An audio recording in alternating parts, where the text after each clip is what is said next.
J'étais loin dans l'espace au moment où j'ai glissé la puce dans le port. Le moi sur Terre s'est réveillé à la maison. C'était mon androïde, conçu pour des astronautes comme moi, afin que même lors de longues missions, je puisse rester avec ma famille. Ce jour-là, je dormais dans mon lit quand j'ai soudain entendu du bruit au rez-de-chaussée. J'ai attrapé une batte de baseball et je suis descendu lentement. Il y avait 4 ou 5 inconnus dans mon salon. Ils ont dit que la technologie que j'utilisais allait à l'encontre des lois de la nature. Ils étaient venus la détruire. Avant que je puisse réagir, ils se sont jetés sur moi et m'ont immobilisé.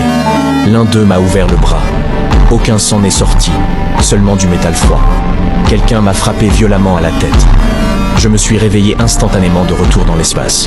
J'ai rapidement réinséré la puce, essayant de me reconnecter à mon corps sur Terre, mais c'était trop tard.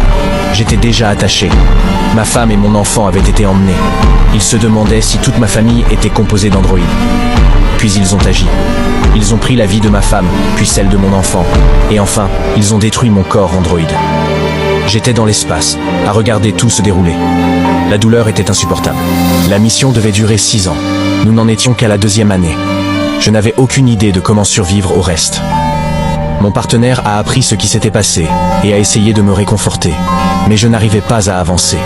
Je me sentais vide, comme si mon âme avait disparu. La station avait besoin de 2 personnes pour fonctionner. Lui pouvait encore se connecter à la Terre, être avec sa famille. Et moi j'étais coincé ici. Il a commencé à se sentir mal à l'aise lui aussi. Plus tard, il a parlé avec sa femme. Il voulait que j'utilise son lien pour retourner sur Terre pendant un moment. Elle a accepté. Elle avait de la peine pour moi. J'ai inséré la puce à nouveau et je me suis connecté à son androïde sur Terre. L'air frais, le sol réel sous mes pieds. J'ai failli pleurer. Sa femme m'a montré leur maison.